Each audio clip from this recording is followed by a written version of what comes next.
Welcome to another drum lesson. In this drum lesson, I'm going to talk about the topic of reading the ride cymbal, the toms, and the crash cymbal in drum set notation. In order to follow along with this lesson, you're going to need the beat sheet called Ride, Crash, and Toms. You can get that at onlinedrummer.com. Before doing this lesson, you should already be familiar with reading basic drum set music, the hi-hat, the bass drum, the snare drum, and the open hi-hat. Let's get started with number one. We're going to focus first on the X's. So if you look at line number one, you're going to notice that the X is on the first space above the staff. Now in drum set music, depending on the book you're reading from or the sheet that you're reading from, that X could represent a number of different things. Usually, however, it represents some sort of cymbal, like a hi-hat or a ride cymbal.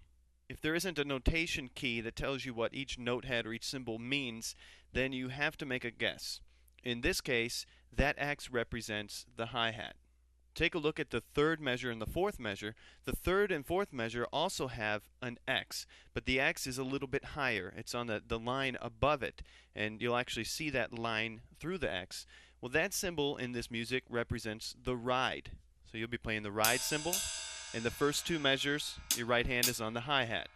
If you don't have a ride cymbal, you can practice with a crash instead of a ride cymbal, or even the floor tom or something, just to get used to changing position with your right hand. So working through line number one, measure number one is just a basic beat. You have eighth notes with the hi-hat, and then the snare on 2/4, the bass drum on 1 and 3. 1 and 2 and 3 and 4 and it continues. And the third and the fourth measure are actually the same beat, except the right hand switches to the ride cymbal. The difficult part about switching your right hand is staying in time. You don't want a pause when you switch. It's got to flow like all one rhythm. Let's play line number one through together at 80 beats per minute.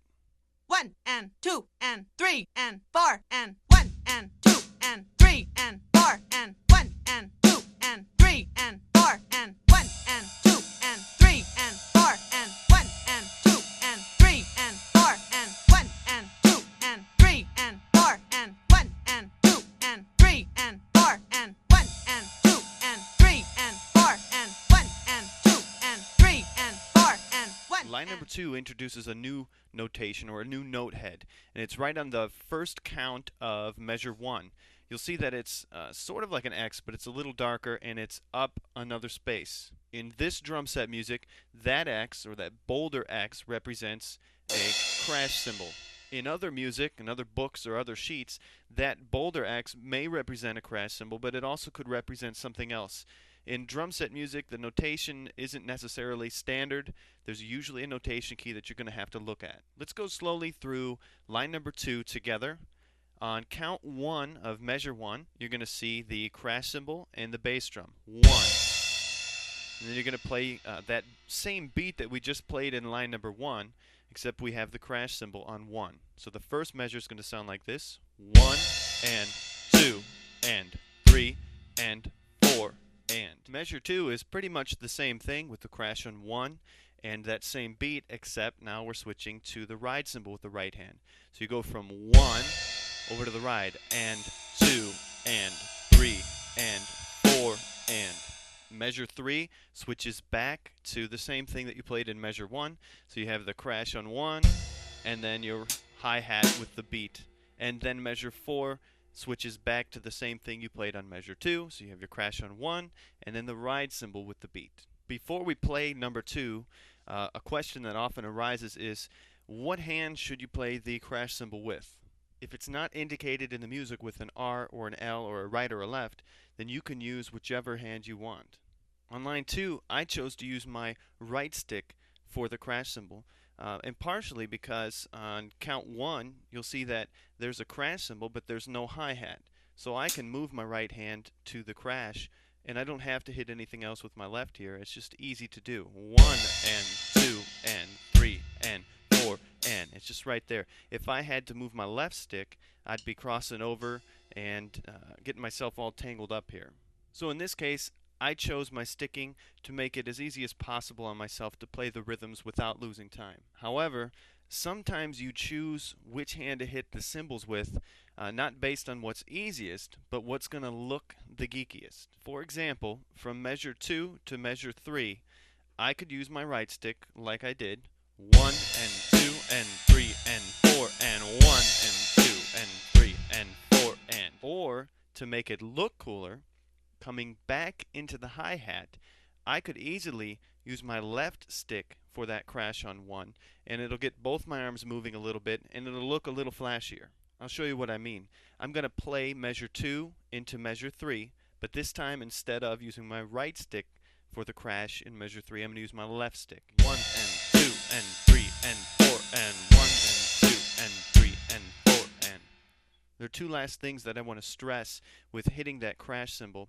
One, it should be right in time. Right in time with your other eighth notes, right in time with the beat. And two, it should fit dynamically with the rest of the beat. If you're hitting it too hard or too soft, it's not going to have the right effect. And a lot of that is up to personal preference and your own creativity or what you think the beat should sound like. But it has to fit dynamically. If you're creaming it and it's sticking way out, you've got to work on not hitting it so hard. Let's play line number 2 together at 80 beats per minute. 1 and 2 and 3 and 4 and 1 and 2 and 3 and 4 and 1 and 2 and 3 and 4 and 1 and 2 and 3 and 4 and 1 and 2 and 3 and 4 and 1 and 2 and 3 and 4 and 1 and 2 and 3 and 4 and 1 and 2 and 3 and 4 and 1 and 2 and 3 and 4 and 1 and. Line number 3 introduces reading the toms on the drum set, and you'll see that in the first measure you have a couple new note heads or a couple new cymbals, and they fall on counts 4 and and. In this music, those rectangular note heads represent toms, and if it's on the top line, then it's the high tom. If it's on the second line down, it's on the medium tom, and if it's on the third line down, it'll be on the low tom.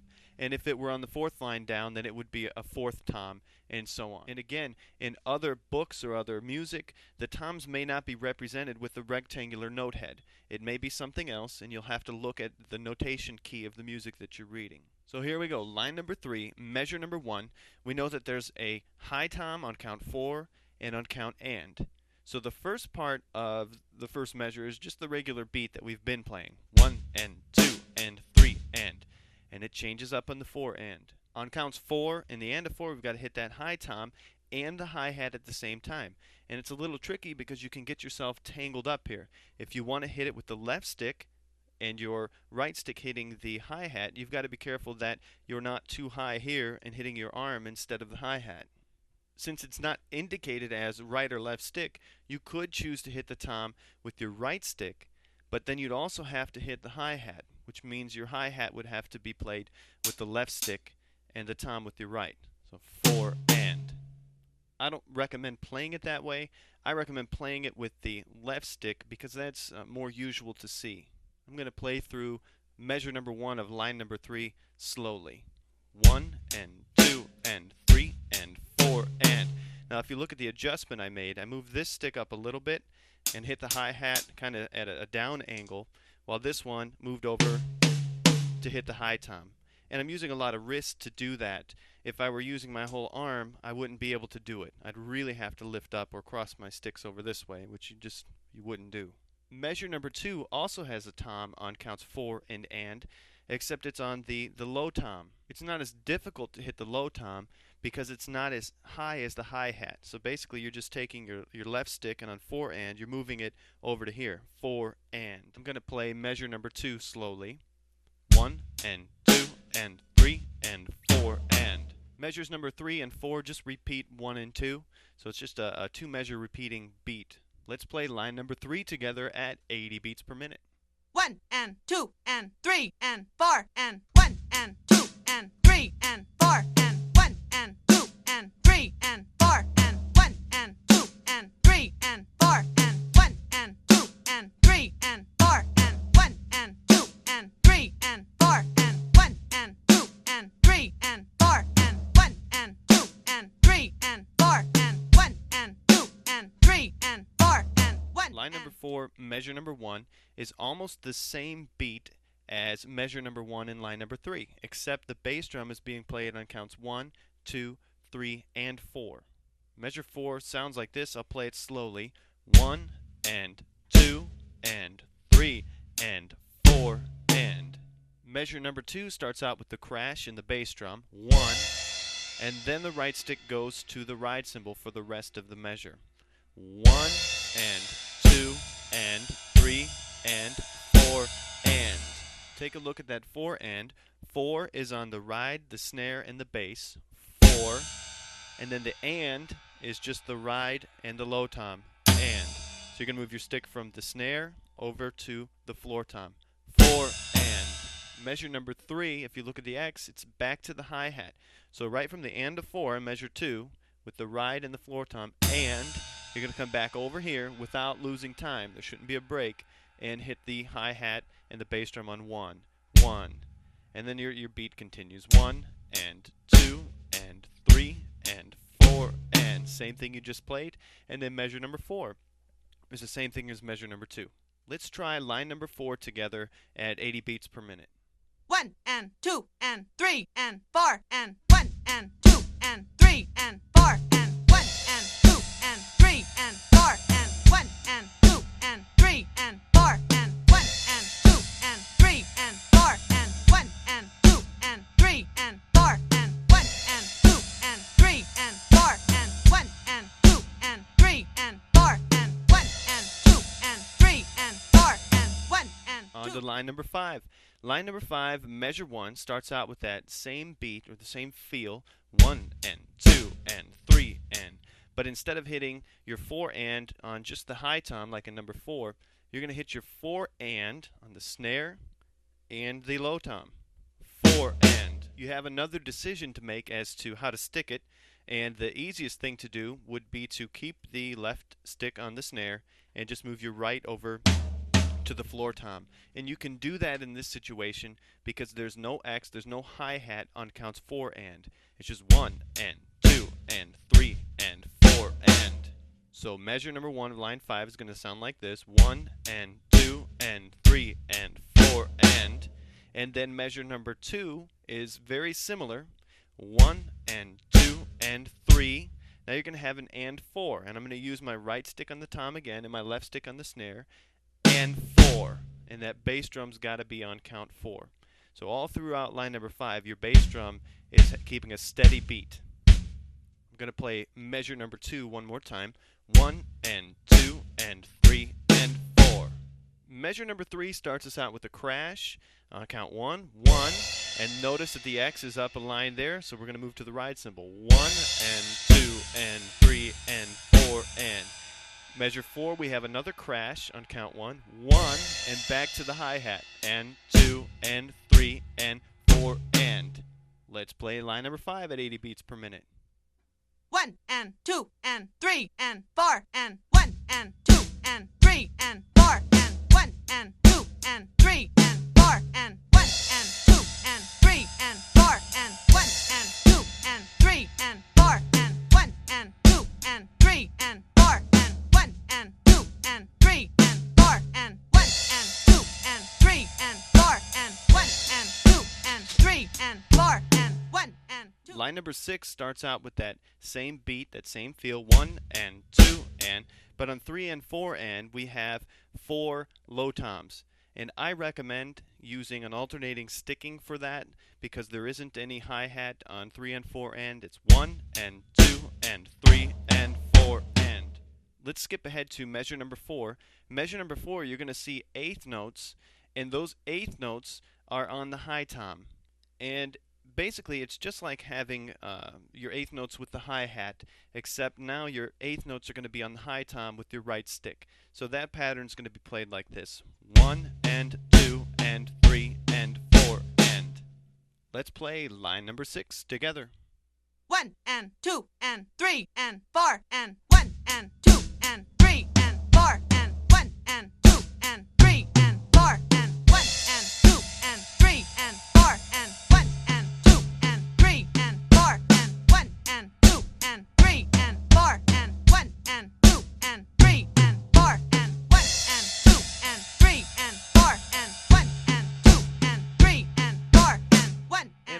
line number 7. Line number 7 on count 1, just as a reminder, has an X with a circle around it, and that represents the open hi-hat. So you'll lift off the foot pedal of the hi-hat and give it an open sound. Measure number 2 has the open hi-hat on counts 1 and 2, and then on count 3, the and, 4, and are on the toms. And it just runs down from high, medium to low, and 4, and. Played slowly, measure 2 sounds like this: 1 and 2 and 3 and 4 and. Notice the sticking that I chose for the toms. I chose to play my left stick on the high, my right on the medium, and my left on the low. This is a situation where it would be much easier just to use your right stick all the way down, and 4 and. But it's a little more showy to play it and 4 and. Left, right, left. Also, if you're playing at a faster tempo, you'll see that on measure 3 there's a crash on 1, and if you ended up with your right stick all the way down, then you'd have to come hit a crash on 1 and then back to the ride cymbal. It's a lot of moving around with your right stick. It's easier, and 4 and your right stick is ready to hit that crash. Measure number 4 has the crash cymbal now on counts 2 and 4. And since you're going from the ride cymbal, your right stick is on the ride, 1 and, you could hit that crash with your right stick, 2 and 3 and 4 and, or you could choose to hit that crash with your left stick and make it a little more flashy, 1 and 2 and 3 and 4 and. In a situation like that, I like to use my left stick and my right stick on the snare. So my left stick for the crash, my right stick for the snare. You can do it either way you want. Let's play line number 7 through at 80 beats per minute. 1 and 2 and 3 and 4 and 1 and 2 and 3 and 4 and 1 and 2 and 3 and 4 and 1 and 2 and 3 and 4 and 1 and 2 and 3 and 4 and 1 and 2 and 3 and 4 and 1 and 2 and 3 and 4 and 1 and 2 and 3 and 4 and 1 and 2 and 3 and 4 and 1 and 2. And there you have it. That's how to read the ride cymbal, crash, and toms in drum set notation. And remember, depending on the source of the music you're reading, the symbols or the notation may be different. So always look for a notation key. I hope you found this lesson useful. Keep drumming.